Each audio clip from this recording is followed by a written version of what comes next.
Hello friends, welcome back to Hi-Inno channel. Hi-Inno channel இன்னைக்கு என்ன recipe பார்க்க போறோம் அப்படின்னா மசால் வடை தாங்க எப்படி செய்யணும்னு பார்க்க போறோம். யூசுவலா கடலைப்பருப்புல மசால் வடை செய்யாம கருப்பு கொண்டக்கடலையை வச்சு ரொம்ப டேஸ்டியா ஹெல்தியான இந்த ஒரு ஸ்நாக்ஸ் ரெசிபி தான் எப்படி செய்யறது அப்படிங்கறத இன்னைக்கு இந்த வீடியோல உங்களோட நான் ஷேர் பண்ணிருக்கேன். கிட்டத்தட்ட இதோட டேஸ்ட் வந்து மசால் வடை மாதிரியே இருக்கும். கருப்பு கொண்டக்கடலையில செஞ்சனால ஒரு ஹெல்தியான ஒரு ஈவினிங் டீ டைம் ஸ்நாக்ஸா இருக்கும். இது சூப்பரான டேஸ்ட்ல இந்த மசால் வடை எப்படி செய்யறது அப்படிங்கறத பார்க்கலாம். அதுக்கு வந்துட்டு இன்னைக்கு நான் 100 கிராம் அளவுக்கு கொண்டக்கடலையை வந்துட்டு ஒரு 8 ஹவர்ஸ் ஊற வச்சு தண்ணி வடிச்சு எடுத்து வச்சிருக்கேன். இது தண்ணி கொஞ்சம் கூட இல்லாம நான் ஃபில்டர் பண்ணி எடுத்து வச்சிருக்கேன். இப்போ நம்ம இதை மிக்ஸி ஜார்ல சேர்த்து மசால் வடைக்கு அரைக்கிற மாதிரி கொரகொரப்பா அரைச்சிக்கலாம். இதோட வந்துட்டு 1 டீஸ்பூன் அளவுக்கு சோம்பு சேர்த்துட்டு நம்ம மசால் வடைக்கு அரைக்கிற மாதிரி கொரகொரப்பா அரைச்சிட்டு வந்துடுறேன். இப்ப பாருங்க இந்த அளவுக்கு கொரகொரப்பா இருந்தா போதும். ரொம்ப நைஸ் ஆயிடுச்சு அப்படின்னா உங்களுக்கு மசால் வடை டேஸ்ட் வேற மாதிரி ஆயிடும். துளி கூட தண்ணி இல்லாம கொரகொரப்பா அரைச்சாச்சு. இதை இப்ப நம்ம வேற ஒரு மிக்சிங் பவுலுக்கு மாத்திடலாம். இப்ப நம்ம அரைச்சி எடுத்துக்கிட்டு அந்த பருப்பை வந்துட்டு வேற ஒரு மிக்சிங் பவுல்ல மாத்திடுறேன். இதோட ஒரு பெரிய வெங்காயத்தை நல்லா பொடியா கட் பண்ணி சேர்த்துக்கலாம். அடுத்தது வந்துட்டு ஒரு 10 பூண்டு பல்லு வந்து தோல்லாம் எடுக்காம இந்த மாதிரி தட்டி சேர்த்துக்கிறேன். மசால் வடைக்கு நீங்க தோலோட சேர்த்தீங்கன்னா தான் நல்லா. காரத்துக்கு வந்து நான் 2 காஞ்ச மிளகாவை சின்ன சின்ன கட் பண்ணி சேர்த்துக்க போறேன். உங்களுக்கு காரத்துக்கு தகுந்த மாதிரி நீங்க எக்ஸ்ட்ரா வேணா ஆட் பண்ணிக்கோங்க.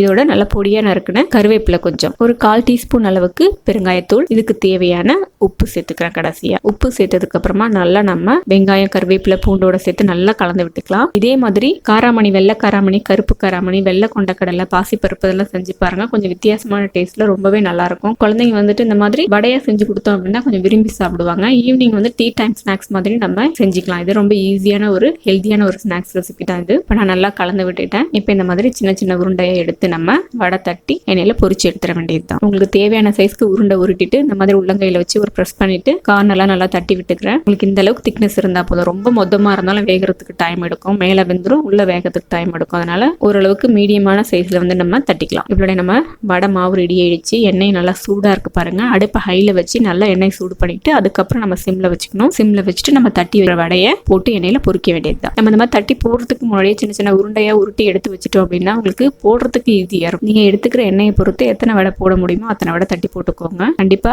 எண்ணெய் நல்லா சூடா இருக்கணும். அதுக்கப்புறமா அடுப்பு மீடியம்ல வச்சுட்டு தட்டி போடணும். அப்பதான் உங்களுக்கு மேல மட்டும் வேகாம உள்ளேயும் நல்லா வெந்து உங்களுக்கு சாப்பிட்றதுக்கு நல்லா இருக்கும். இப்போ ஒரு சைடு நல்லா வேகட்டும். ஒரு சைடு வெந்துச்சு. இப்ப திருப்பி விட்டு நம்ம இன்னொரு சைடு வேக வச்சுக்கலாம். எப்பயுமே வடை தட்டி போட்ட உடனே திருப்பி விடாதீங்க, உடஞ்சு போறதுக்கு வாய்ப்பு இருக்கு. அதனால கொஞ்ச நேரம் வேக விட்டுட்டு அப்புறமா திருப்பி போட்டா உங்களுக்கு வடை முழுசா வரும். இப்ப பாத்தீங்கன்னா 2 சைடுமே நல்லா வெந்து பொன்னிறமா வந்திருக்கு பாருங்க. மேல நல்லா கிறிஸ்பியா இருக்கும். ஆனதுக்கு அப்புறம் உள்ள சாஃப்டா இருக்கும். கிட்டத்தட்ட இதோட டேஸ்ட் வந்து மசால் வடை மாதிரி தாங்க இருக்கும். உங்களுக்கு ரொம்ப டேஸ்டியா இருக்கும். இப்போ எண்ணெயில இருந்து நம்ம எடுத்துடலாம். இதே மாதிரி மீதி இருக்கிற எல்லாமே நம்ம வடை தட்டி ரெடி பண்ணிடலாம். சூப்பரான டேஸ்ட்ல இந்த கருப்பு கொண்டக்கடலையை வச்சு இந்த வடை இன்னைக்கு நான் செஞ்சிருக்கேன். சூப்பரா வந்தது எனக்கு. கண்டிப்பா நீங்களும் உங்க வீட்டுல ட்ரை பண்ணி பாருங்க. செஞ்சு பார்த்துட்டு எப்படி இருந்தது அப்படிங்கறத மறக்காம உங்களுடைய கமெண்ட்ஸ் எனக்கு கமெண்ட் பண்ணுங்க. இந்த வீடியோ பிடிச்சிருந்தது அப்படின்னா லைக் பண்ணுங்க. உங்க ஃப்ரெண்டு ஃபேமிலி எல்லாரும் உங்க ஃப்ரெண்டு ஃபேமிலிக்கெல்லாம் ஷேர் பண்ணுங்க. Hi-Inno சேனலை ஃபர்ஸ்ட் டைம் பாக்குறீங்க அப்படின்னா சப்ஸ்கிரைப் பண்ணிக்கோங்க. மறக்காம பக்கத்துல இருக்கிற பெல் பட்டன்ல ஆல் பண்ணி கிளிக் பண்ணிக்கோங்க. இன்னொரு ரெசிபியோட உங்களை நான் மீட் பண்றேன். Thank you friends.